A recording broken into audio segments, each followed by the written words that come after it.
Rick Hogaboam. How are you, sir? I'm doing well, Matt. Good to be here. Good to have you here. You and I met actually at an election summit last summer and ended up sitting next to each other at dinner. Had a great time. Wanted to have you in, but obviously we're going into the election season, so things got really spicy. Yeah. And I was like wrapped in your Facebook post where you were outlining different polls and different probabilities. Yes. Where you were drawing data from, how much effort you put into that data. I was just like, wow, this guy is going deep. Yeah. And it was super cool to see that you really, like, kind of from a dispassionate standpoint, were like, look, this is what I see and this is what I think, but this is what's showing over here. And it was great because I didn't know anybody else who was tracking it like in that detail. And you were breaking it down from different, age groups and different. I was like, this guy is on it. Yeah, I kind of nerd out. I started doing that back. It's been several presidential cycles. Yes. So in 2016, I think when I posted my map, I got one state wrong, but I did predict the Trump victory. And then this cycle, I got one state wrong. I think I got maybe Wisconsin wrong of all the swing states. But I was also closer than Nate Silver. Nate Silver is kind of a genius, and he makes his money,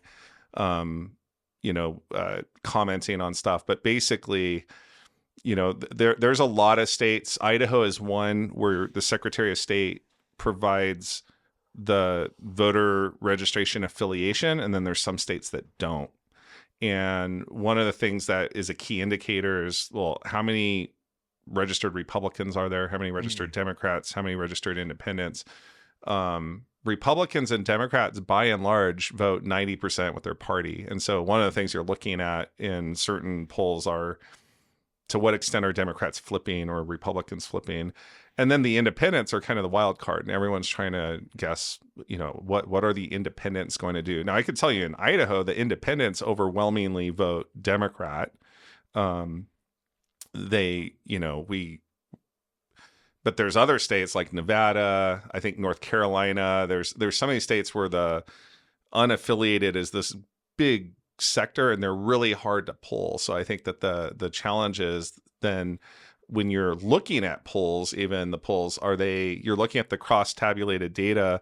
Have they asked a number of Republicans, independents, Democrats across rural, urban divide against the age demographics? Is it actually a representation of the demographics of the community? So what I did with some of the polling data is I would actually adjust what their findings were. So the polls were good, but let's say they were oversampling a certain group because, and I know it's a pretty bold thing to say, I was looking at Secretary of State data and thinking, I think their demographics are slightly off. And that's where I'd maybe fine tune an adjustment where I think, I think they're maybe undersampling Republicans by a couple points. I think they're maybe oversampling Democrats. And when you look at, say, a certain state as of the last month, what the voter registration breakdown is, I think there's a slight adjustment there. And so when you tweak those ratios, that was one of the things I was doing that a lot of people found very interesting, because it was like, what are you doing to run through this formula to get to the bottom line? And I know Nate Silver. Who's Nate Silver? So Nate Silver, I mean, he's a dude. 538, which I think they just actually kind of disbanded that. But I mean, he's known for being kind of one of the chief pollsters and running a website, and he kind of ran his scenario. But he has a bunch of gurus, and they do they will simulate, and then they'll show how many outcomes go a certain way, and he was pretty much had his hands in the air in this election cycle. But I think the challenge was like he thought it was going to be close.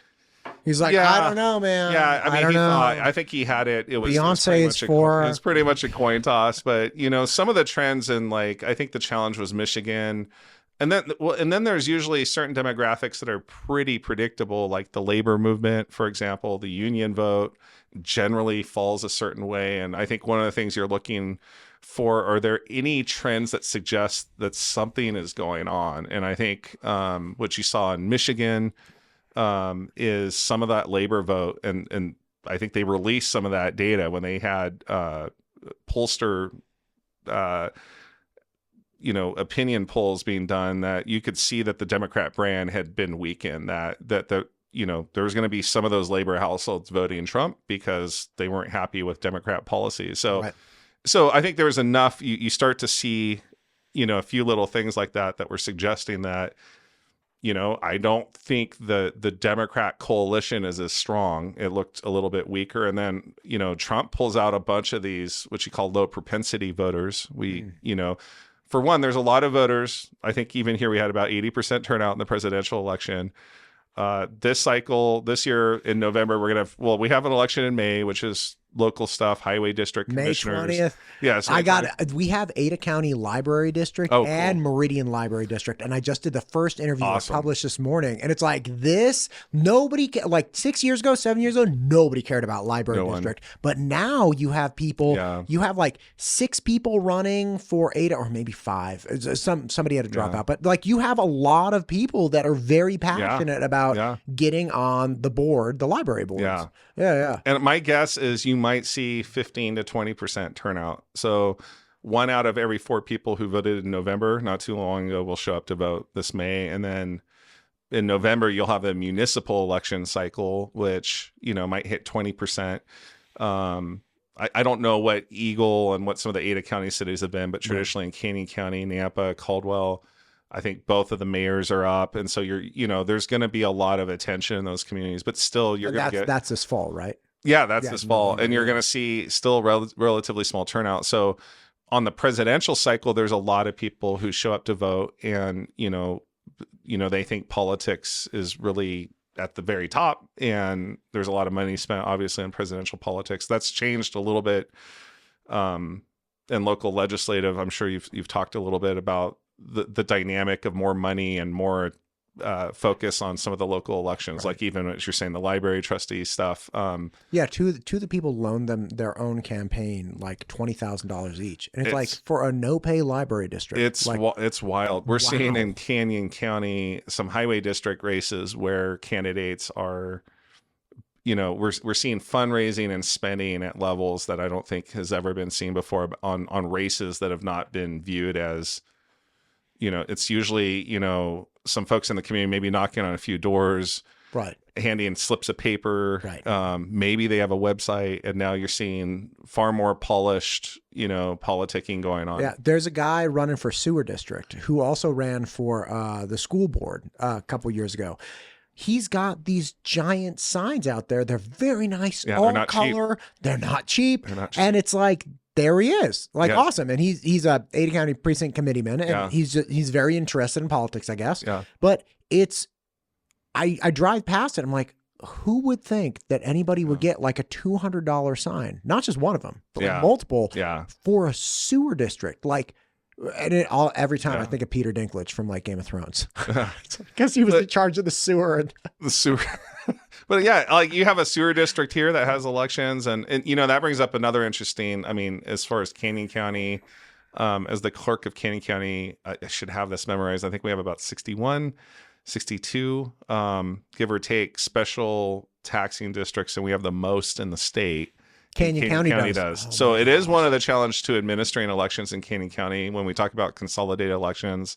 Here you have one highway district, for better or worse. Sure. There's people we have 4 highway districts in Canyon County. Plus you have, outside of the highway districts, you have like City of Nampa, City of Caldwell that's managing their own streets included within that levy to the city. So you have the highway districts plus city streets managed. We have more cities in Canyon County. They're smaller than Ada County cities, but we have more. Canyon County just got cut up more. We have more school districts than Ada County. Of course, you have West Ada, which is gigantic. But, and there's a lot of people in Canyon County say, can we consolidate and do that? And then that becomes, that's maybe another topic. It's very complicated. Yes. Well, it's like the number of people talking about breaking up West Ada, just because you can't bring compelling arguments for funding. If you're like, hey, there's a school in like North Eagle or like there's an issue in North Eagle, and you go all the way down to Cuna, and you're like, hey guys, you want to pay for that north? And they're like, no, like that's not. Or you have larger sections of West Ada that are, say, retirement age, and those people are let's say, more difficult to galvanize and convince to give up more of their funding. And they're like, yeah, I'm not doing that, but like these other areas are like very kid heavy, right?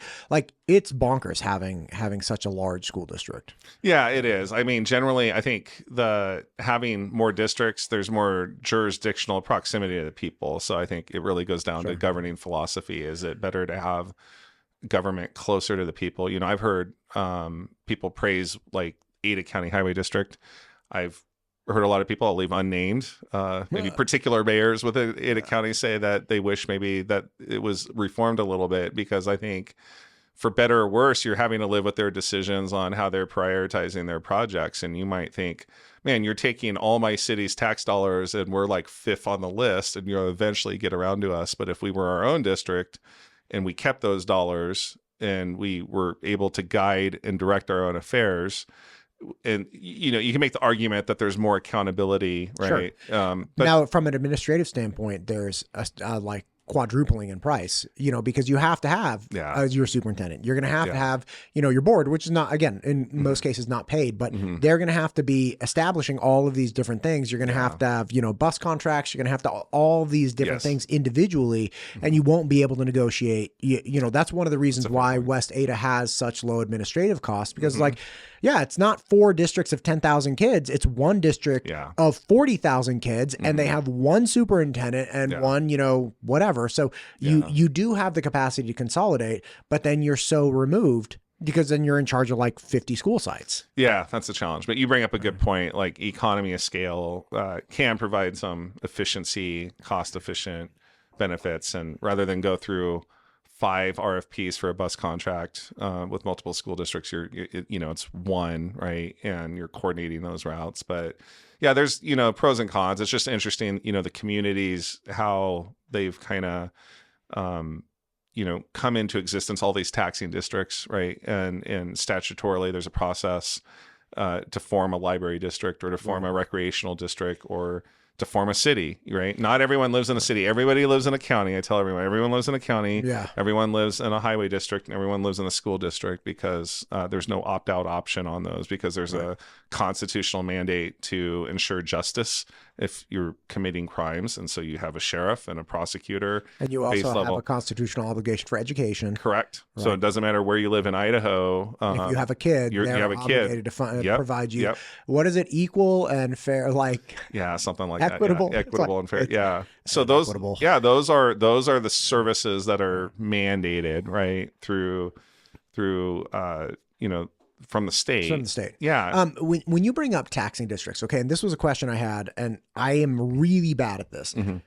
People talk about local option tax as it pertains to, say, like transit systems or individual things that paying for growth, right? Where it's like, okay, our city has grown, like let's make a local option tax, or we want to provide this, local, like a municipal transit system, right? Do you want to take like trolley system or so? Like, I don't know. It doesn't matter to me. But that's something we have taxing districts that people vote on whether or not to, pass bonds and levies and things of that nature. You have that, but you don't have local option taxes where people also have to agree to it. So these are 2 different citizen-driven taxing mechanisms.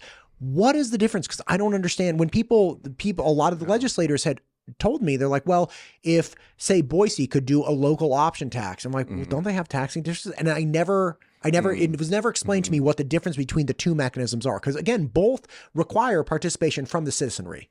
Yeah, no, great question. I think you have, when we call it a special taxing district, it means that they have taxing authority, and statutorily they have to exist within the guidelines. And most of all the special taxing districts we've talked about, whether it's highway district, recreational district, library district, mosquito abatement, they have levying authority, so they're able to capture property taxes, and it's administered through the county to collect on their behalf and remit those payments to them. So they have legal authority and they have to follow the rules. When you talk about a local option sales tax, what most people are talking about is some sort of optional sales tax increment that gets added at the local level. Some of our resort communities have this, and there's throughout the country, a lot of cities, especially when they're a destination city and they attract lots of visitors, you start to get, well, actually, you have, I think Boise,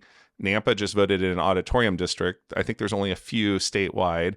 That's kind of a unique thing where the citizens in Nampa vote for an auditorium district, which has its defined boundaries, but essentially you're going to have a bed tax on the hospitality industry. So you're paying extra for a hotel. Those monies are captured and held and decided upon by commissioners that are the auditorium district commissioners to fund capital projects to help enhance the attractability of the community to attract people into the area. So you have auditorium districts as well, which is another mix. Slow down. Okay. So the people of Nampa vote in this special taxing district. And in Nampa, it's the auditorium districts. Yeah, most recent one. Yep. Okay. And what that did is it allowed them to take to put a tax on hospitalities. So like, I don't know if it's Airbnb. Let's just say like the Hilton or, the Marriott, whatever. So the Hilton and the Marriott have to pay into this taxing district. And the commissioners then that are appointed by the citizenry pool that money, and they're like, okay, our express purpose is to increase the desirability of travel to this city. Yeah. So it's not just auditoriums, but it might be public parks or fairs or art commissions, things of that nature. So these people take the money from the Hilton and the Marriott, and then they dole it out to make the community look a little bit better. And the community was able to vote in this taxing mechanism. Yeah, they just did last year in Nampa. And so that's you described it in a nutshell. I mean, that's essentially kind of how it works. And so and it's more a bed tax. I think the Hilton and whatnot, they're going to charge, $3 more a night or $5 more a night on the guest. And if you travel on that bill, you see like auditorium tax. You will. And if you travel the country, I think most people, whether you like it or not, and it's extracted sometimes even not just hotel, but it might even be if you go to a concert, there's a subcharge fee that funds, that, or even if you're renting a car. And so I think a lot of communities, not saying it's good or bad, have mechanisms or tools at their disposal in which it's trying to extract, in some sense, a tax on people who don't live here, but they're going to be driving on our road. They're going to be passing through. They're going to be using our infrastructure. How do you collect a tax once you become sort of a destination place? And I think one of the challenges in Idaho is the resort cities kind of have it in place. And obviously think of McCall or, Sun Valley and some of these resort communities up north. I believe Coeur d'Alene has one. I could be wrong about that, but where there's a lot of visitors passing through. And so how do you make sure that the visitors are not degrading infrastructure that then that burdens on the property tax burden of the people who actually live in the community? So So take McCall, for instance. If you have all the people that swell into McCall in the resort timeframes, in the right seasons, all of those roads get obliterated. And then like the 50 permanent residents in McCall have to pay with their property taxes to fix the road that they didn't obliterate. It was like, the out-of-towners. So the whole idea is, hey, look, how do we get travel to pay for travel, right? Essentially, which is similar to growth paying for growth, but they have this special mechanism where it's like, we can capture whatever the taxes are, very similar to the grocery tax, or the argument made for the state grocery tax. Which is, people come in and they, spend money. Yeah, people are spending money. I think, on the McCall, I think the downside, say in McCall, you would have to pull people in McCall, is that the locals don't get exempt, meaning they have to pay that extra penny too when they're buying their groceries. But I think by and large, while they're maybe, paying a little bit more, they realize that the community is staying relatively nice because other people are paying more. So it's a net.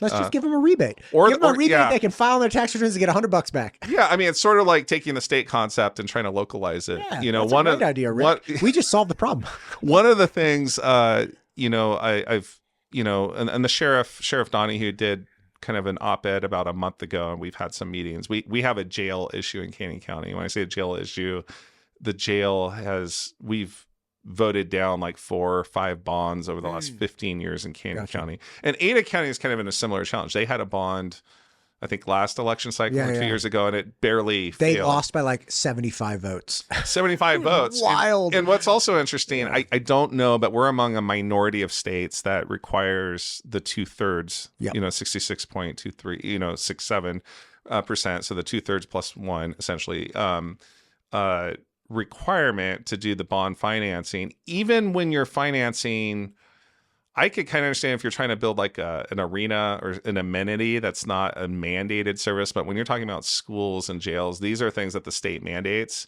And we have a mechanism, and it's intended to protect the taxpayer to have a very high threshold to do bond financing or debt financing. But, you know, so I think one of the challenges is there's a lot of other states that might be, you know, 60% or 55%. And so that 2/3 threshold is really high. And when you fail and you continue to grow, you're exasperating the liability, the problem. And then you run another bond and they vote it down and they vote it down. But up north in Nez Perce County, and also I think Kootenai County years ago, counties had a mechanism where they could do a countywide local option sales tax, a penny, half a penny, and take the proceeds from that extra penny for the duration, maybe up to 10 years, and build your jail with it. And in Nez Perce, after multiple failed jail bonds, they put the local option sales tax in front of their voters, and it got like 79% yes. And so, and the way that legislation was framed, and we're going to have conversations, I hope to have a conversation with Speaker Moyle and others locally about exploring different concepts. But in Nez Perce, that legislation was written that, you know, the revenue that you collect, half of it goes to offset your property tax for the locals. So it comes back sort of as a form of a credit. Gotcha. And then the other half goes to fund a jail. And if we collected a penny in Canyon County, it's imprecise because the state tax commission doesn't do necessarily, they don't source all the mom and pop shops. Well, they source the mom and pop shops, but like the Walmarts, the multi-site locations, they just pay their revenue to the state to try to source how many people are buying the stuff in Canyon County. The best guesstimate, I think, is around 40 to 60 million is what one penny would bring in a year. So conceptually, if you were to take, say, 60 million, sure, 30 million goes to property tax relief. And we levied, and it would be the county's levy. The county's levy this year is a little less than 60 million. So just conceptualizing this, half your tax bill, just the county part, would be cut in half. So the average tax bill for the county, for the average homeowner, is about $500. That would be cut down to $250. Meanwhile, you're also getting $30 million a year to fund a jail over 10 years, which is not a cost, right, on the property tax bill. So you're avoiding, as the resident, you're avoiding that cost because that's being paid for by revenue, and your property taxes are cut in half.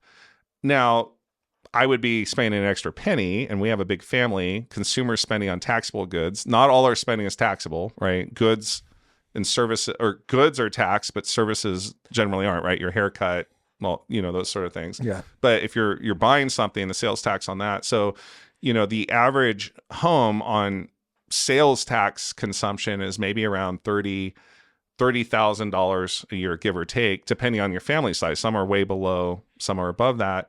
So if you're 30,000, that extra penny is costing you 300 more. Right.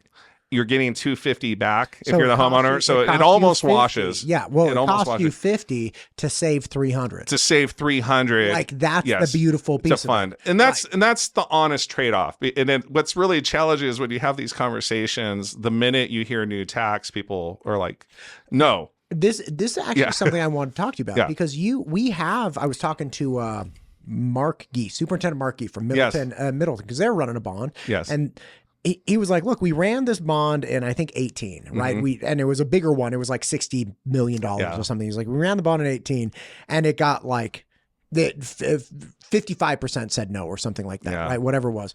And he's like, we ran it again and trimmed some things off in 20 and we got more no. Like it was a greater portion of people. It was like 60% said no. And he's like, what the hell? Like what happened? Right. And we have there seems to me to be a growing culture of hell no, I don't care what it's for. And I understand the sentiment. Like I'm not up here volunteering to pay taxes on, especially when I think they're going to things that are unnecessary. But like there's a big issue right now with I briefly mentioned this. There's a big issue right now with physician access. Okay. We have residency programs that are trying to bring graduated medical students into the state of Idaho and train them in things, specialties like internal medicine or pediatrics. There was one internal medicine program that had 10 spots that tried to woo and court all of these medical students to come to the residency program. So Idaho residents would have more internal medicine doctors, right? They got 0 people. They had 10 spots. They went 0. All of the different areas of medical recruitment are saying, look, we are struggling to get doctors to come here. And of course, people default to, well, that's an abortion issue and these are lib doctors, or this is they want, whatever the thing is. It's like, okay, first, that's not accurate because pediatricians don't do abortions. So if you're saying they're off because they want to do these terrible things, like that's not accurate. Plus, we are not the most conservative state when it comes to female reproductive health. There are other states that do not have exemptions for anything except, literally life of the mother. So we have these problems here, and people are, once you dig down, you're like, okay, well, if it's not the politics, or like not all the politics, like what is it? And what you ultimately come down to is, look, this is a doctor. This doctor, let's say he's a dude, okay?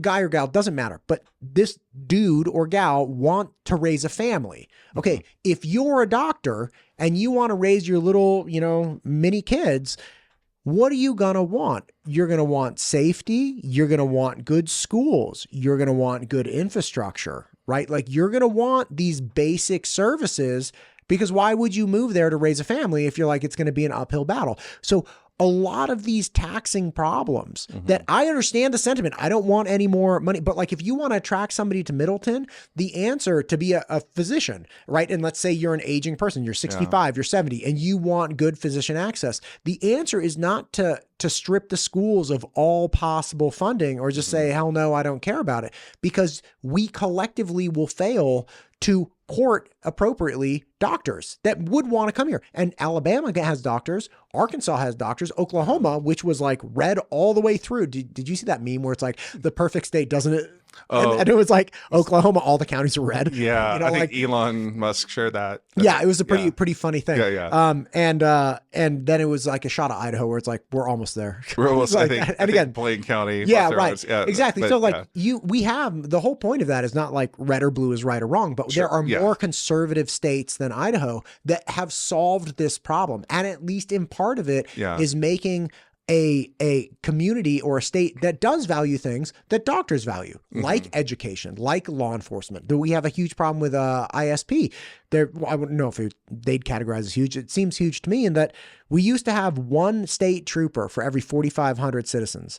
Now we have one state trooper for every 6,500. Yeah. Right. So at what point are we going to be like, we're stretching the rubber band too far? And these are things that professionals that we want in our state, these are things that they take into consideration. So it's like, I understand that people don't want to pay additional taxes. And when you mention an additional tax, people are like, no, I don't want that. But do you want the benefit of not just the immediate service, but do you want the benefit of all the other people that will come here to serve you, like physicians? Yeah. I mean, Matt, I think you bring up, I think the fair discussion is, the money, as much as we, as conservatives don't like excessive government, I mean, there might be a perception that all the money just goes down the drain. And the reality is, most of the governments in Idaho are functioning pretty lean. So the money is actually providing. Rick, don't you make $1 million a year? No, and it is, that pen is gold plated in your breast pocket. Yeah, this pen actually. This pen is a space pen from the Constitution Center when our family went to Philadelphia, and so oh my God, I am a pen collector. So it says we the people right there. It's one of my patriotic pens. Does it write upside down? Is it like an astronaut? It does. Pen? It is. It's a space pen. Oh, so yeah. you have to. Apparently, I haven't tried it underwater, but it's supposed to work. Dude, underwater. Pennsylvania hooked you up. Yeah. So this is from the Constitution I'm Center. going to INL in a couple weeks. Hopefully, they have like a nuclear pen. They ask them for something. Get some sort of cool swag. Besides a picture, selfie. But no, that's cool. You bring up a fair point that, most of the revenue is funding services. In the county's case, most of the stuff we're doing is the stuff that state says you must do, right? So unlike a city's different. And I used to be a city council member and was chief of staff in the mayor's office in Nampa for 4 years. So I live in the city, love a city. Cities provide amenities that, and if a city were to not exist, all the other constitutionally mandated services are still being provided through other units of government. So at the county level, you're funding the services that are required in order to maintain quality of life. And I think you didn't maybe use that phrase, but I think what you're describing, whether it's what doctors are looking at or others, 100%. They're looking at the collective whole of quality of life. And part of those components are going to be infrastructure, green space, recreational access, education opportunities. Yeah. Those are obviously going to be super high on the list of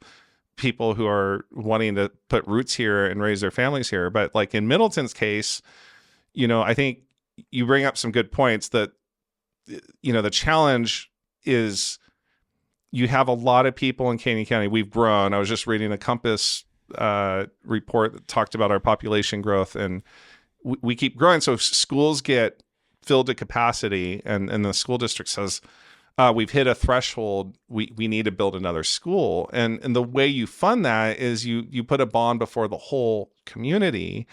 And you're right. There are some people who are like, I've already paid off several bonds.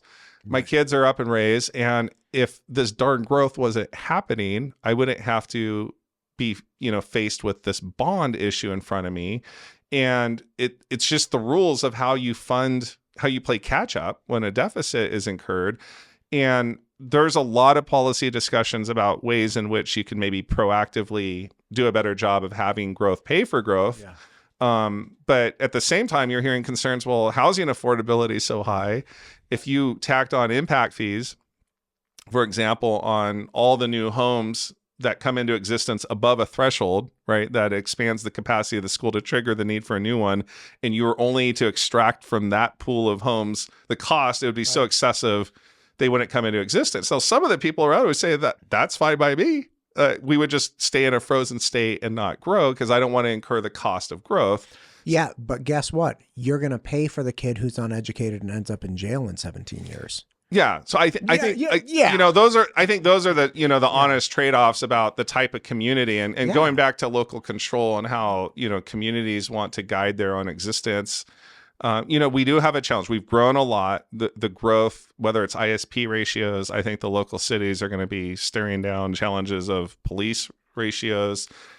Everything else is you're not improving levels of service by and large when I'm looking across the board. And whenever you build something new and shiny, it's usually playing catch up. It's just getting the ratio back to what it might have been 10 years ago, 15 years ago. So there's this illusion of maintaining and staying up. In reality, you're just struggling to keep pace in Idaho. And I think that the challenge for all of us is, what level of service do we want? And I know a lot of focus has been on property taxes over the last 5 years, a legislative session to try to mitigate against the growth of property taxes for homeowners.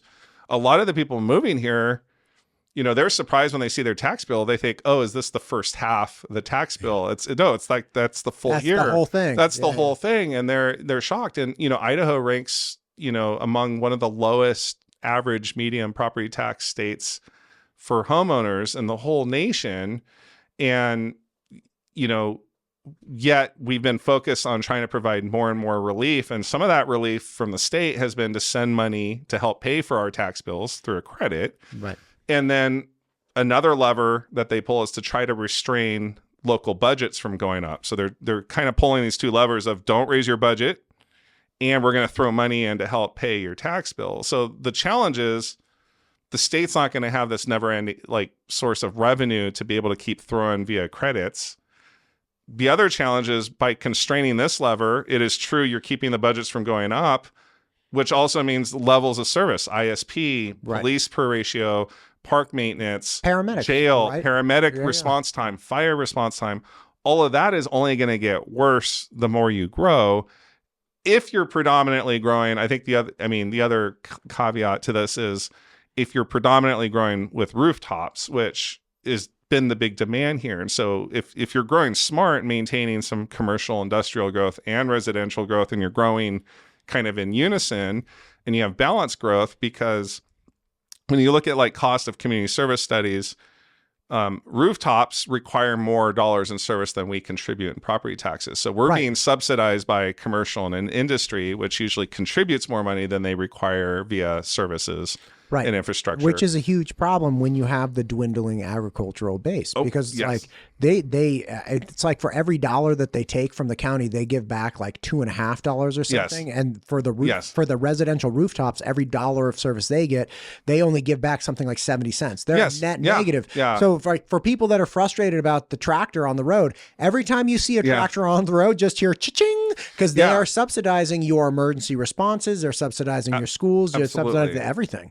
They're not demanding the level of service. And the reason for those ratios are obviously farms do not have as big a demand for students in the school. They're not putting as many vehicles. I know the slow tractor on the road, slow down, but they're not contributing thousands of trips on that. And when you do not going to have if you have a farm that could carry 100 houses on it, if you just built out a neighborhood, you're not going to and let's say one of those houses per year had a fire, one had an emergency response, and all 100 of them had kids, compared to just one house that only has 1 in 100 chance of having a fire, or 1 in 100 chance of calling 911, and it only has one set of kids, right? Like there's no way you can compare just from geographic area the demand. I mean, you can't compare obviously, but like it gets so bloated so quickly. Yeah, I mean, ag is king. I mean, I am concerned about. You're not seeing people convert into ag land. When you convert away from ag land, that's a forever decision, right? I know there's some technology there about doing vertical farming, maybe in indoor facilities and other things like that, where tech is maybe going to facilitate some possibilities in certain areas. But nobody's ever removed cement sidewalks so they can plant. Yeah, nobody. No. And and the soil quality, and we got to remember the reason why the water exists in this valley, through this valley and whatnot, is to source and allow ag. The other thing is even industrial, whether it's amalgamated sugar in Nampa or like Talus, the cheese factory. When you think about Chobani, we have a cheese factory. We do. You need to check it out. What kind of cheese? They have. They have everything. You need to go. They're excellent. At me. I want to go on like a cheese tasting thing. Take you on a Canyon County tour. Rick, let's do this, man. Yes. Like, let's go showcase. There's cheese, and then you could go to wine country because there's some great vineyards also in Canyon County. Oh my God, I would have the worst intestinal problem after this day. I'm just saying, let's go. This is going to be like a scene out of French Kiss. You remember that Kevin Kline movie, Meg Ryan? She goes to. I haven't seen that. Come on, man! It was a great movie. She goes to France. She goes to France to like woo back her fiance who got wooed by a French lady, and she meets Kevin Kline, who's like a con artist or something.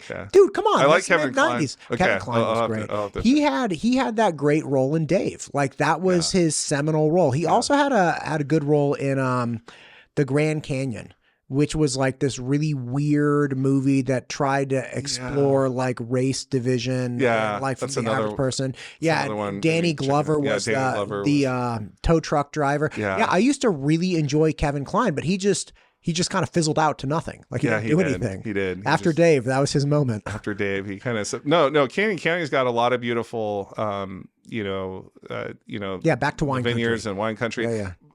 With whether it's the cheese factory or it's the sugar beet factory, even Matern Go-Go Squeeze is located in Canyon County, Nampa. So the pouches. So, and I've toured, I think, all of these locations and seen how they rely on locally sourced product. Right, that's the reason they came into existence where they're at. So, the other thing is when you talk about ag, you're getting with it the industrial base that you need that's more in an urban center because they need the infrastructure, the proximity to arterial routes to send their product to market. Right. Get it directly from the dairy. And they're relying. And if the ag land all disappears at some point, then the Go-Go Squeezes, the sugar beet factory, the Chobani.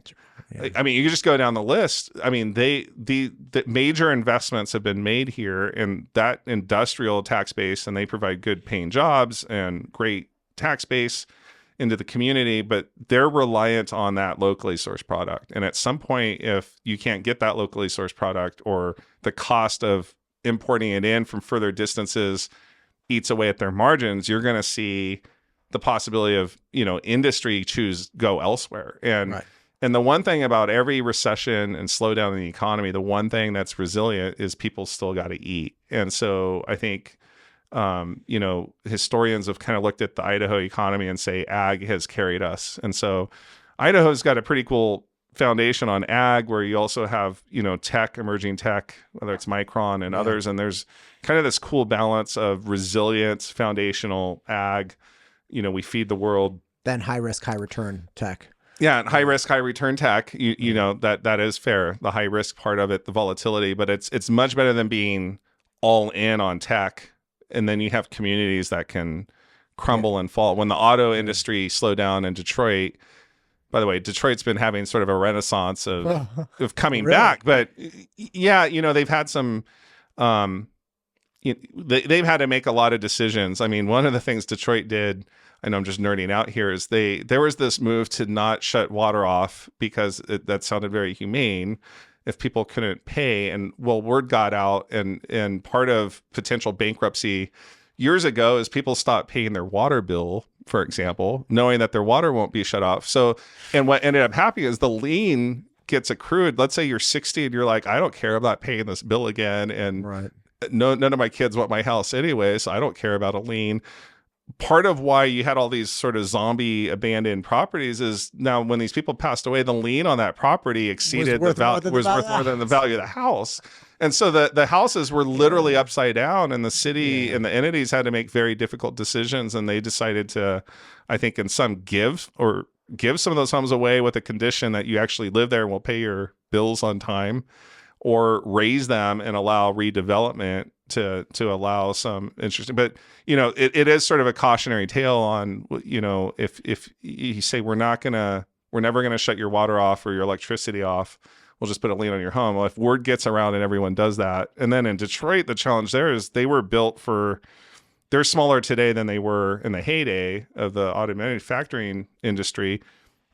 The challenge there is you can overbuild infrastructure, and now as your community gets smaller, you're taxing fewer people to maintain this bigger grid. Yeah, right. And it becomes sort of this death spiral where at some point you're having to make decisions on, we're not going to maintain this road or this street, and it becomes sort of depressing. But you got to make some very difficult decisions, because this illusion that we can just continue to keep everything and tax you can't go to the federal government and ask for you can, but at some point you're not going to get bailed out all the time for your local problems. So you're going to have to make very difficult decisions to ensure solvency at the local level. You can see contemporary examples of this in the state that shall not be named, because if you actually look at the commercial vacancies in, say, places like San Francisco, you have 50% vacancy.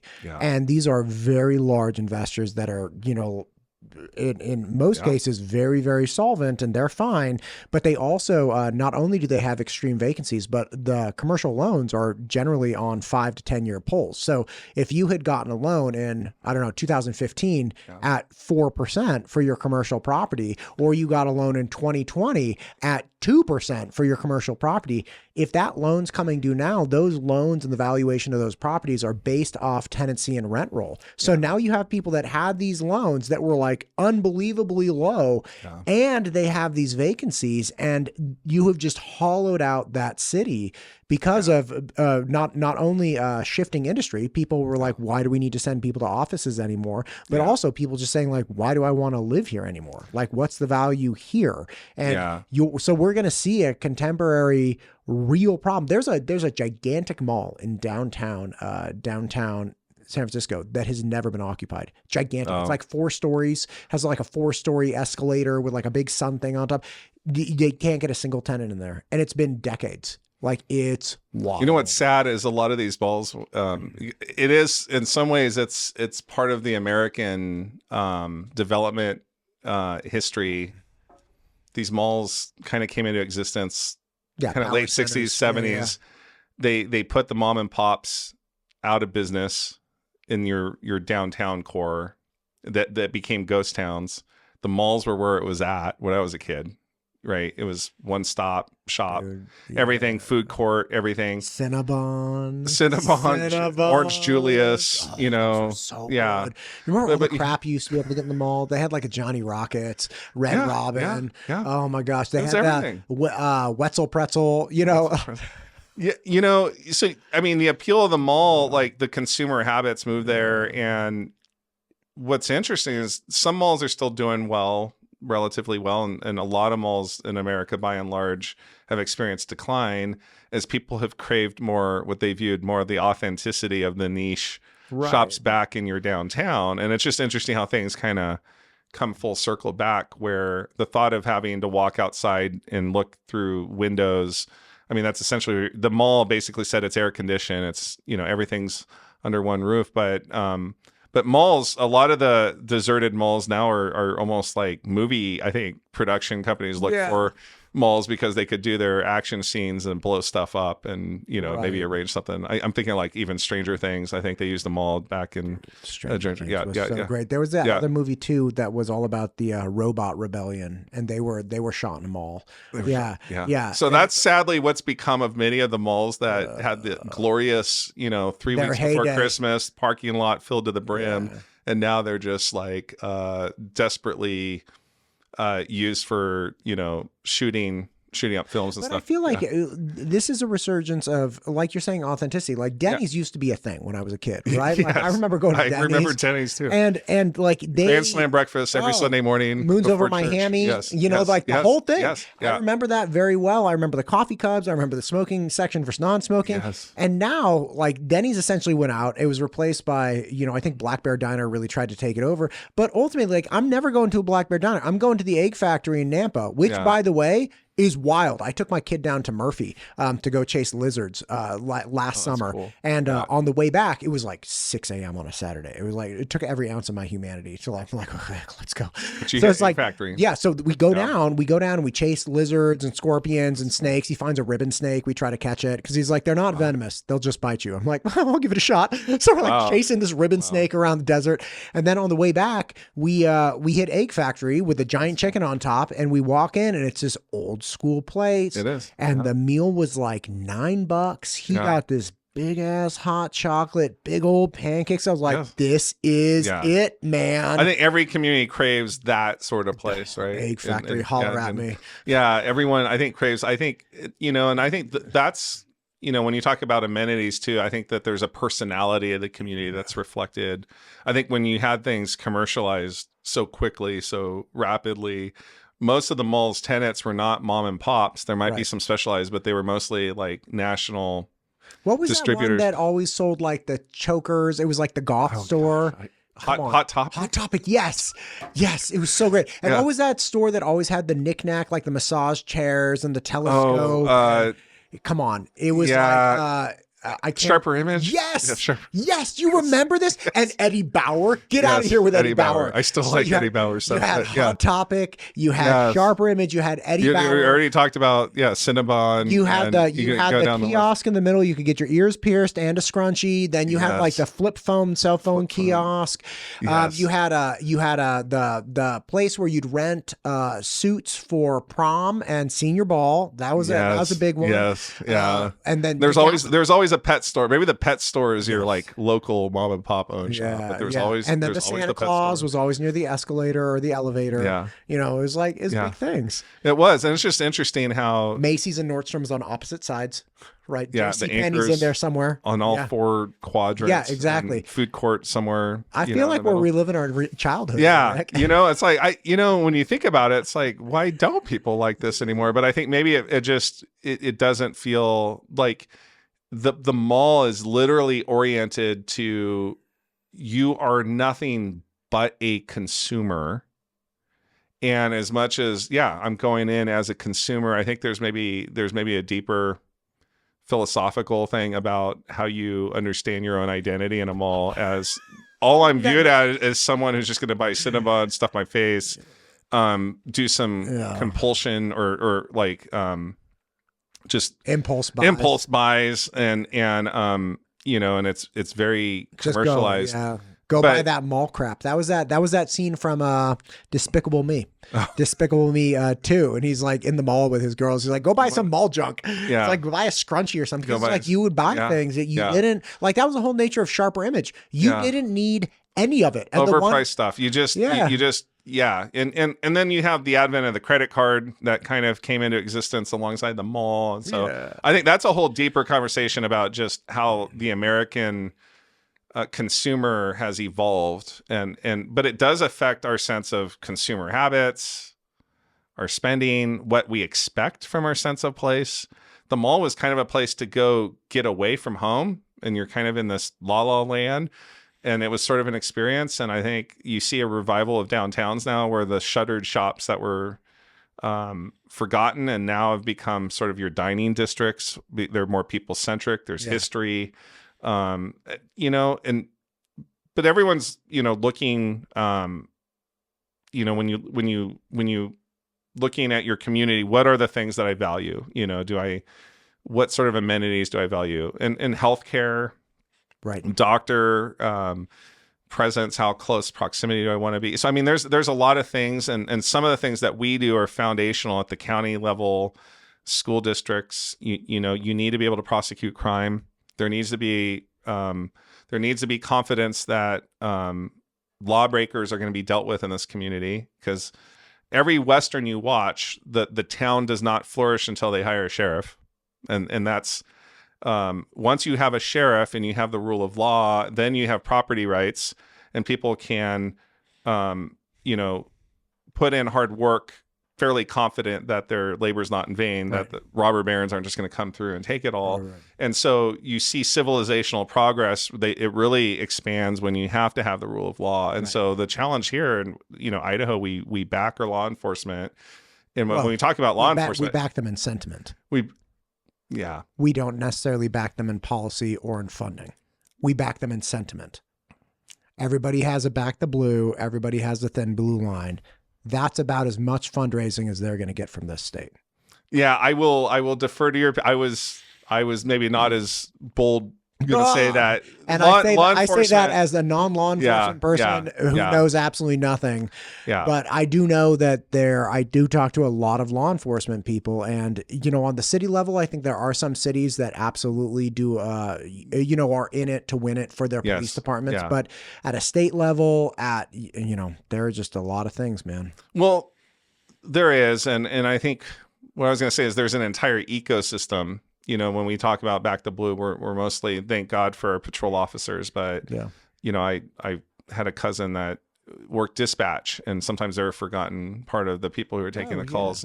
I don't know about Canyon County Sheriff, but in Ada County Sheriff, it's something like 800 employees, and only 40 of them, only half of them are out, like deputies on the street, but the rest of the people are dispatched. They're working off like records. You have, the administration of law enforcement is, it's a real thing, man. It's a team. Everyone needs to work together. But when you book someone, the city books someone at the jail, then that triggers its own process. And so, there's, because of our Constitution, how we're set up, and the rights that we have, even as accused parties, it then triggers, a significant load on the justice system. Right. Everything from recruiting a judge, court clerks that I, help supervise, and all of the maneuvering and all of the transactions that take place don't occur in a vacuum. And so there's, we want qualified people, and qualified people need to be paid, living wage, which is challenging with the cost of living. I'm sure that's another challenge too, as people look at Idaho. 15 years ago, it was the affordable place to move to, and now it's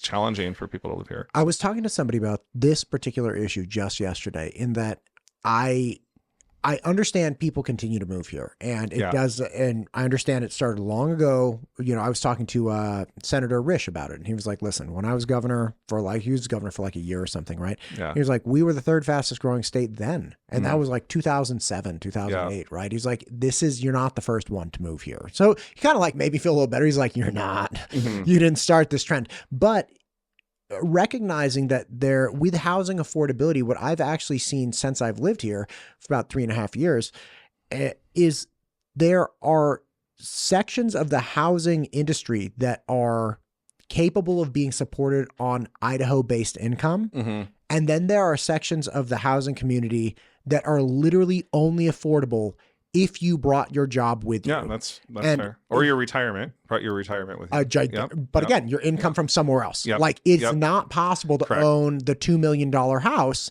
on you know, the industry of Idaho. That just doesn't, unless you were like a savage investor. And that's fine too. Like there are plenty of people who've multiplied their income through multiple revenue streams. But that actually gives me pause and worries me quite a bit, because it's like, well, I think I know where you're going. If there's a contraction or if there's a reverse of sentiment, then we have people that are stuck holding the bag with like this $1 million house where, you know, the average Idahoan's like $1 million house, crazy, you know, and for some people moving from the cow states, right?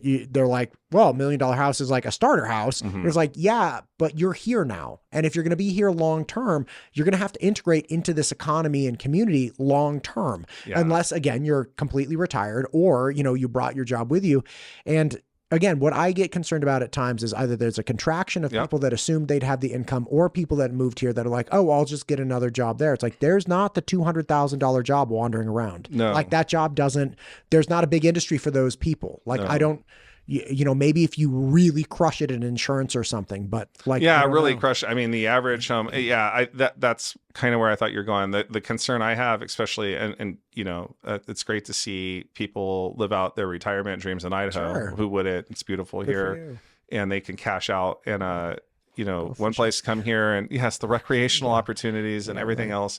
But you're right. The housing market's been inflated in ways that is only explainable by transplants and retirement income coming into the state that is pricing out the median wage earner in Idaho and not being able to afford a home. So contraction, or when 30 years from now, you know, we're not going to live forever, when you have this generation of people holding these higher end homes, at some point you're not going to see the influx demand. So 30 years from now, all these, you know, very high-end homes, who's going to be buying those homes, you know, 30 years from now if people aren't continuing to move in? And maybe you just bank on people are going to continue to move in, but you realize we're going to go through, you know, seasons. And if there isn't a lot of people coming in, I know this sounds maybe a little counterintuitive. My concern is that we've overbuilt our housing because a lot of the people moving here, as you point out, are not working jobs here. So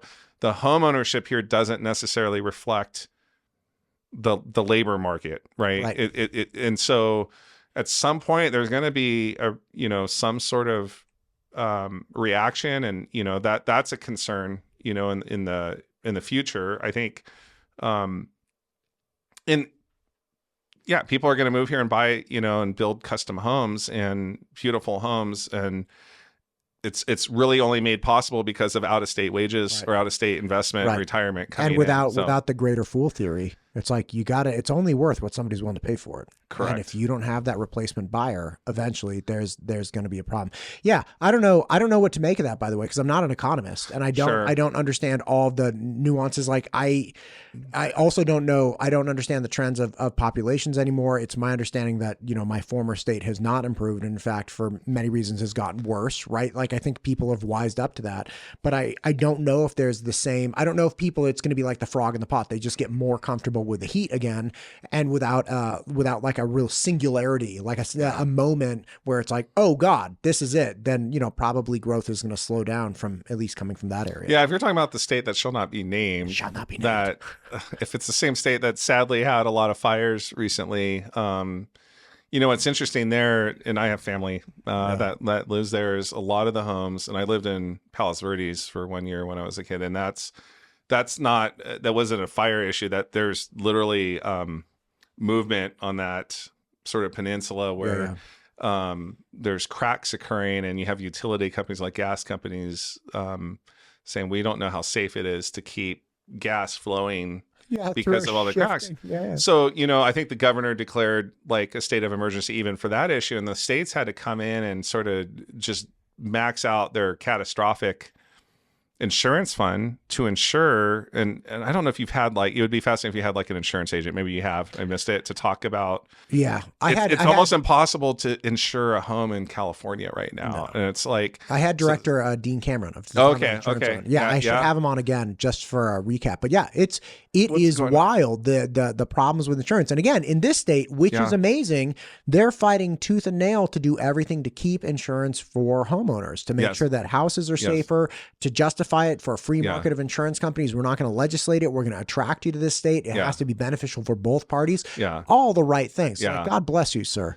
Yeah, the challenge in that state, though, is with the catastrophic funds. I'm hearing if people are off the private insurance, if the state is subsidizing your insurance and you have a loss, you can only rebuild in the state. So that's what I've heard. I haven't verified that. So that might deter a little bit of people just cashing out an insurance check and then building a new home here in Idaho. I think that was maybe part of what was happening. I mean, I've met some families that were affected by the fires that were more in central and northern California 4 or 5 years ago, and like just entire communities just kind of ravaged and people just deciding to move down here and build a home. But yeah, we have all this growth.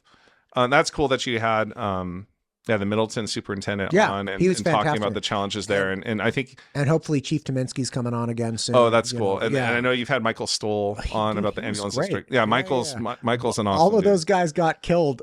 Oh, I know. They did. And again, I don't live in Canyon County. I'm not telling Canyon County people what's right or wrong in the least, but it is interesting that it's like, okay, but we need to make communities, and again, I say we need, it seems to me that it would be in everybody's best interest to make communities that would attract the people that we want to be here, which are productive, service-oriented, good people. Sure. And we're not going to do that by stripping everything down and having like no services. You're correct. I mean, if the news gets out that a 911 call in Canyon County takes like 11 minutes, you hope, and you hope an ambulance is available to get you. Like, I mean, if that's what gets out, I mean, you got fire stations that aren't staffed, and so the permanent levy override, and some of the, so I think some of the messaging that's going out is we're struggling to keep up. It's going to cost money to have to maintain level of service, but you also have a big population base that says, can we either stop the growth, or could we have had growth pay for itself and redo all this? And that's unfortunately not an option. And so I think you need to bring all these stakeholders together and have an honest conversation with, like, where do we go from here moving forward? Right. Like, this is where we are today. Yeah. We can't go back in time and recollect on building permits to collect money to, build more, ambulance or, the school in Middleton. Like, that's not an option now. Like, so whether you like it or not, this is where we're at, and communities are going to have to make decisions at the ballot box on, am I willing to pay X amount of dollars in my property taxes in order to maintain this level of service? I've talked to a lot of citizens who say, they would be willing to do that. However, you also need to get something in place. Don't ask me 5 years from now, 10 years from now. Like, Valley View School District is growing very rapidly. I think they have stacked bonds. They have 2 new schools being built this fall. I think you've had Joey Palmer on, my friend, assistant superintendent in Valley View. We had lunch last week and we talked, and he's like, Rick, even if there's no more growth approved in our school district, just based on what's already been approved, that's going to be onboarded over the next 4 or 5 years, we feel like in 4 to 5 years, we're going to be back at max capacity. Like Ridgeview High School has, I think he said 1,690 students. It was built for 1,800, and there's subdivisions just going on around it. He's like, I don't see how we can continue to expand capacity without going to the voters every 5 years saying we need to build something new. We need to build something new. So I think that, the challenge is, how do you, maybe fund the needs, but how do you also have growth, or the state get involved? I mean, I have some ideas, I know when you finance like the Middleton bond, I think it's 19.9 million. The interest note on that's around 14-15 million, and then you're paying that collectively over 20 years. So the fiscal note is determined based on that.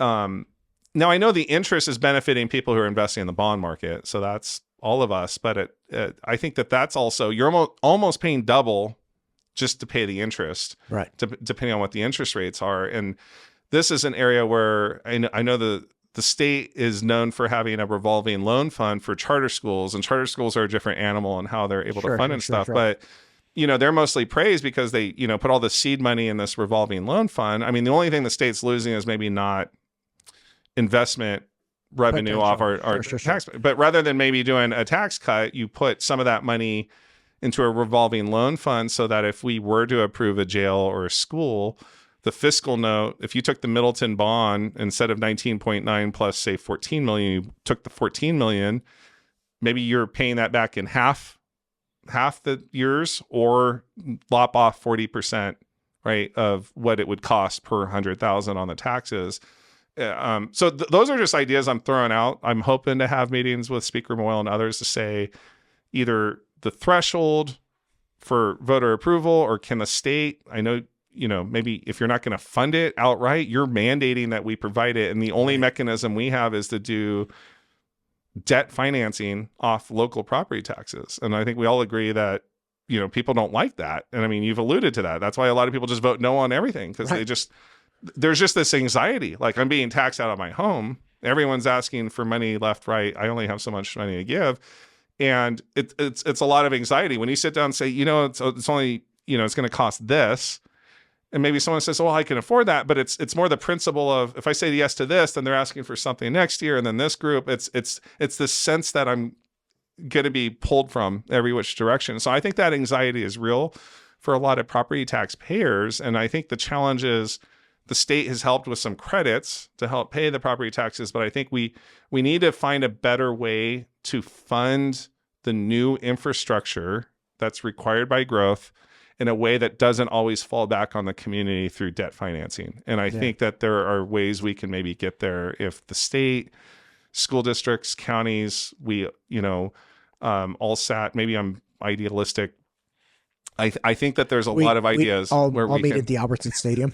Everybody come in. What you need to do, you have guests on, maybe you need to have guests plural sitting around this table, and you could broker a deal where we could solve these issues. I feel like we're solving it today, though. The multiple guest thing is so hard, though, Rick, because you and I are talking. Okay, could you imagine if there was somebody sitting next to you just waiting for a turn to talk? And then the second they get a chance to talk, they're like, and then they deliver their 45-second stump speech. Yeah. And then it's like, do I deeply engage with that person? Do I really, or, it's so weird. It's so I think you can do it though, Matt. I think, you know what? I could text Speaker Moyle. Let's get Speaker Moyle in. Let's get the governor in. Let's get some school superintendents in. Let's get the sheriff in. What would be cool is if, we packed out a room and we had an honest conversation where you're asking, respectfully asking questions that we can't evade, and being honest with the realities that we're facing, the challenges that we have. All right. This is what we do, Rick. This is what we do. We got to get a separate location because this room is not that big. Okay. We get a half circle table. Okay. We put 2 or 3 people on each wing, all go center. We'll use, I need 4 cameras for this. Everybody needs mics. And you pick the location. Yeah. We'll work together. We're going to get the governor. We're going to get Speaker Moyle. We're going to get everybody in Here. Superintendent, State Superintendent Debbie Critchfield. We'll get her in. And then we'll have an honest conversation about how do we fund these state mandated obligations without doing debt financing on our property taxes. Amen. Yeah, amen. Can I get Let's do that. Yes. Let's. If we need to have that meeting. I mean, and there's a lot of lobbying interest as well. I think that are pulling people in every which way direction and stuff. But we are growing. We want to be a desirable place. We don't want. Most people I talk to, property taxes are probably the least popular. Yeah, right. Okay. And so I think we need to have an honest conversation too about, is a local option sales tax to fund a jail and offset some property tax relief?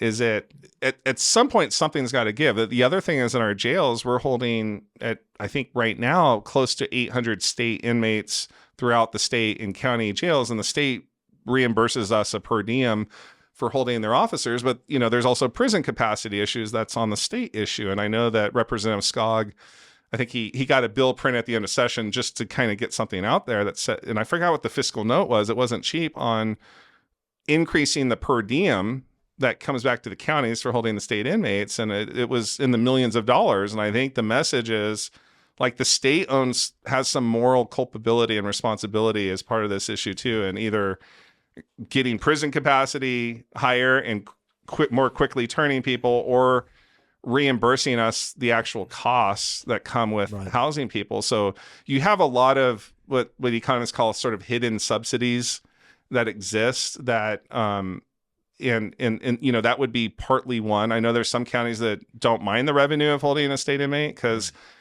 your fixed costs are already your fixed costs. You're going to have your guards, you're going to have utilities. But when you're talking about counties that are like talking about a bond because we need more capacity, one of the things a lot of locals ask, well, how many of those are state inmates? And well, yes, you get revenue.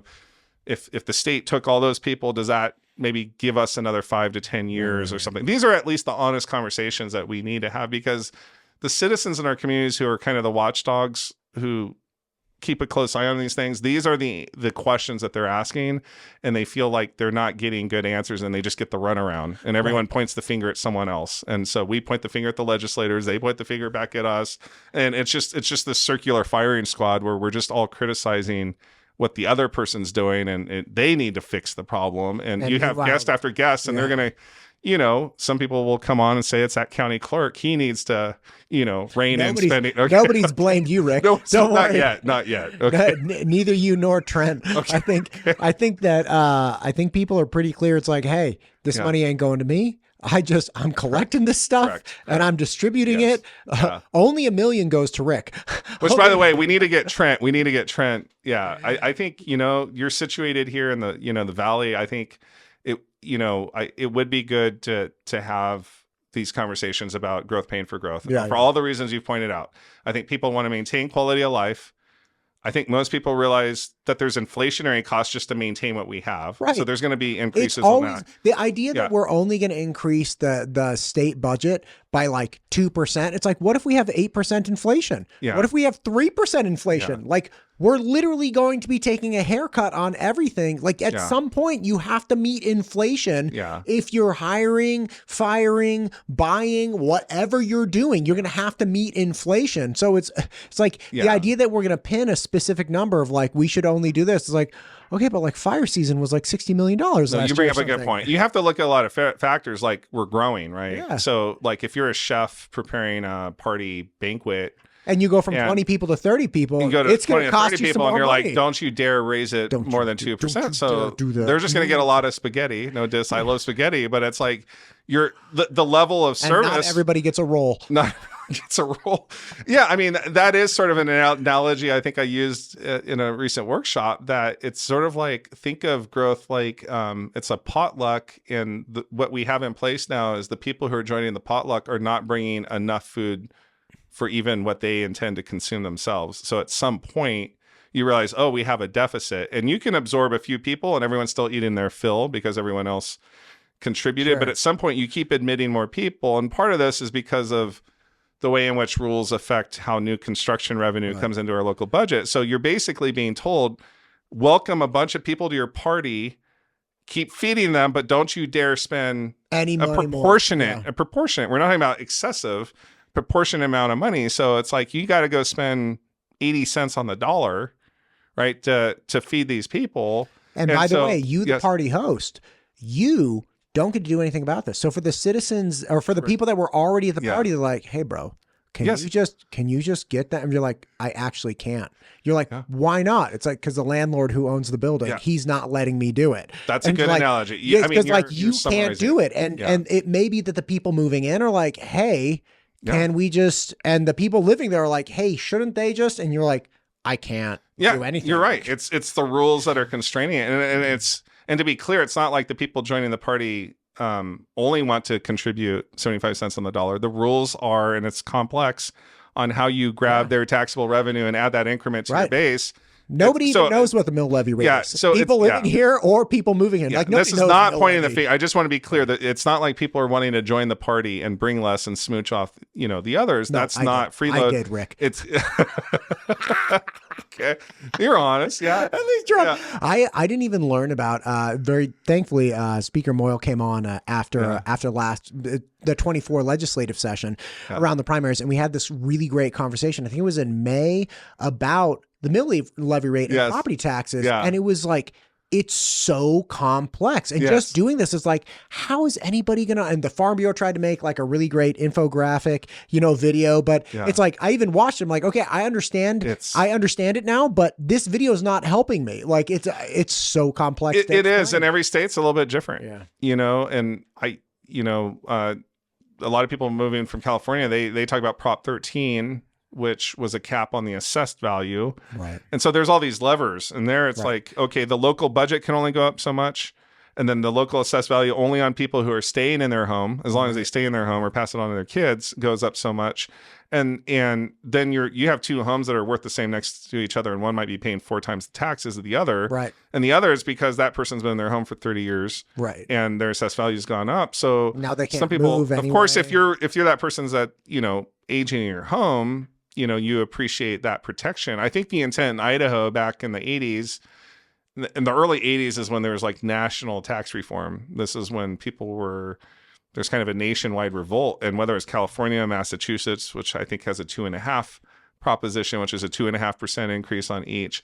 So Idaho did, okay, local budgets can only go up this much, but they didn't put a lever on the assessed value. Right. So that's what caused a lot of the market volatility, where people's taxes were going up because their houses maybe doubled in 5 years and commercial stayed pretty stagnant. So you had this tax shift. And I mean, part of that was Idaho did have a homeowner's exemption that was indexed, which is supposed to mitigate against volatility. And they removed that index. You capture the lower 30% of homeowners or something. Does nothing for renters, by the way. But does nothing for renters. And they capped it at 100,000 back when they started. And honestly, that was about what it would have been at the index. And then in House Bill 389, they did increase it to 125. Right. But right now, the median home price, double. It's 50% of your home up to 125. So you bring up, the other point is that most homes, that 125 homeowners exemption from 2021 when House Bill 389 was passed, it's worth less today because of what the median home value is. So the tax burden that falls on the homeowner, and how that shift works, if the homeowner's exemption had a slight upward, if it was back on an index, and let's say it went to 130, 135, 140, you would stabilize the shifts a little bit. And to be fair, like commercial interests and whatnot might say, well, that's not fair to us because you're giving homeowners preferential treatment. Sure. It is honestly a complex issue on how high should the homeowner's exemption be? Is that an unfair advantage for homeowners? And what's the future of this? I'm curious what the legislature might do next year. Are they going to increase the homeowner's exemption? The longer they don't do anything, and then you say it should maybe be at 150 or 200, then you do see a pretty significant shift because the taxable value is going to go down because you're exempting a lot of home values. Right. With this exemption, the levy rate goes up, and then commercial will pay more. So they're going to lobby against it. And I totally understand that. So that's why you need gradual adjustments on a yearly basis. But we have a system set up where you don't have gradual adjustments. It's like you have fixed dollar amounts, and you're going to have to address it through legislation. And if a legislator wants to address it, there's going to be a lot of robust debate about what that should be. That's not what I'm worried about next legislative session. You know what I'm worried about? I'm worried about chickens and geoengineering, Rick. That's what I want to know. Are we going to ban geoengineering in the state of Idaho? And can I get a chicken? I think you've had Senator Nichols on and others. She's on that committee. She had the best bills this year. She had the best bills. I've not looked at those bills, but you do bring up interesting, like what are, and that's also an interesting property rights, like to what extent should our rights be regulated by city ordinances or HOAs? HOAs. She brought up a bunch of things. She's like, HOAs, her perspective was, she was like, if it's a non-negotiable contract that you have to agree to move in, that's a problem. And I was like, because I brought up, what about, leasing or renting? She's like, but you can negotiate that. You can't negotiate with your HOA. I'm like, oh, I guess you can't. She's like, and we already carve it out for, like solar and for flags and for, lawn signs. True. Yeah. And she was like, so we understand that there's a world where we don't pull the HOA and we just say, this is essentially like an inalienable right of being a property owner. And she was like, and I think chickens should be there too. I'm like, this is lit. This is wild times, man. And of course, and I don't know if you had HOA people on as I don't. Is there like an HOA association? There might be. Like a lobbyist for the HOA? I should look into that. My wife's been the president of our HOA and the vice president, but I'm wondering there probably is some sort of HOA. Cornelius, okay, because he ran the bill that was supposed to put at least one homeowner representation on the HOA by the time the development was like 75% done. And that made sense. I didn't look. It's super detailed on that, but we're going to be dead before Avamore's done, and the homeowners up there will also be dead, having never been on the HOA, because like a developer will own the HOA seats. The challenge with the HOA though is people. People will complain about how stringent they are, but by and large, you probably have a silent majority that says, "I partly moved here because there's a predictable enjoyment of peaceful." Residents because of these rules, and then when you adjust these rules, then wait a minute, maybe I wouldn't have moved here if I knew we were going to allow chickens or other things like that. So I think that the challenge is the property rights to feed yourself, which who's against someone feeding themselves? But when it gets positioned in those terms of the right to feed yourself, and maybe make some adjustments on the aesthetic standards on how you keep your front yard, and maybe allow raised bed gardens, and then people say, well, no, that's going to undermine the aesthetic standards that I appreciate. And even if it's inefficient for us to mow our lawn and weed it and keep it like this, I don't want raised bed gardens, and I don't want to hear chickens in the backyard. So it becomes a challenge of communities, individual rights, and the community trying to coexist with terms. This is as old as human history, where we negotiate terms of coexistence. We have to in our families. Even in the most intimate arrangement of us with our spouses and kids, we're having to negotiate terms of coexistence. Listen to me. You don't negotiate with terrorists. I got 3 kids. There's no negotiating when they are monsters, and this cannot be a democracy. Bedtime, what to eat. They are like, if I do a good job, can I get? Yes. No, you do a good job because I'm gonna beat you if you don't. Yes. I wish we could hit our kids like back in the 50s. You could just like, shut up, Johnny. Like, no big deal. Now it's like, gotta like talk to you, and you don't care because you're like 8 and you're just gonna give me a hard time and then scream at me, and then that's it. I just gave myself away. I don't hit my kids, but sometimes I want to. Coexisting is something that you have to you have to negotiate. Yeah. So anyhow, Rick, listen to me. It's a working day. You have taken an unbelievable amount of time to come drive all the way out here. My pleasure. I have so enjoyed this. Let's line more of these up, because again, the things you're talking about, bringing up different perspectives, especially with and as dumb as this sounds, the nature of agriculture being tied to industry close by, that was one of I had never thought about. But of course, if you're Chobani, you want to be next to a dairy, right? Like if you're a vineyard or if you're a winery, you want to be next to the vineyard. If you're, a cheese place, you want to be where you're going to get milk from, happy cows. We should, dude, let's go on a tour. Let's do like a wine and cheese tour. In Canyon County. Let me work on that. Maybe I could talk to some of your other Canyon County guests that have been on. Boya from the wine commission or council. She's coming on soon. And are you part of? Do you have any of the Sunny Slopes wine people in Canyon County? You got to have them. I haven't interacted. I'll be curious at that show, but we could figure it out. Figure this out. We can set up a tour. Cheese. Let's get a nice Riesling. I don't know what that is, but let's get a good one.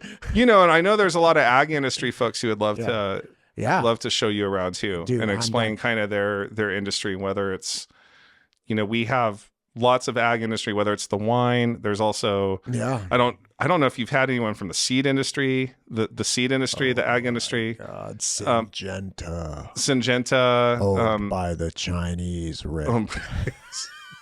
But you also got Crookham seeds, which is in Caldwell. There's a lot of, and they literally feed the world in export seed because of the seed quality, and they can explain better than me, and how all of this kind of, contributes to the local economy. And I Rick, think hook there it up, are, man. I want to talk to these people. I will. I would say that there are very real concerns that, yes, there's property rights, but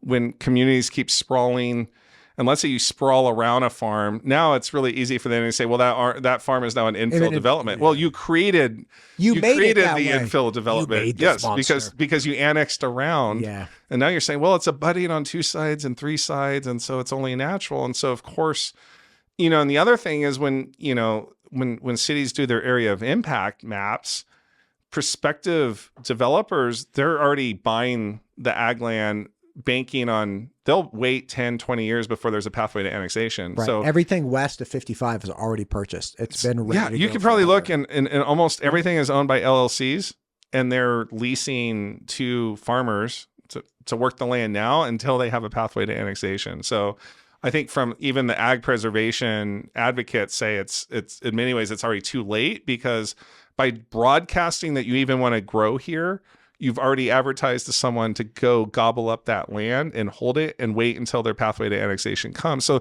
so when yes, we talk about property rights, the property rights of the farmer wanting to sell out and whatnot, but the reason that value has been created is because we're broadcasting where we intend to grow, right, as communities. And once you broadcast we intend to grow there, which is intended to be a predictable forecast of where you grow, that becomes a force of value. You've changed the value. And it also creates a challenge because a lot of farmers do lease some of their land. They don't own all their land. And now you have sort of this existential challenge of, yes, property rights, but property rights, like those people would have, you don't have a right to build a subdivision unless you can tap into water and wastewater, unless you're just going to do septic and well. Yeah, sure. And so even when you're talking about property rights, we just assume that the single family detached home just kind of self-exists without corresponding infrastructure. It requires all that infrastructure, which is provided by cities in that case, or sewer districts. Star has a water sewer district.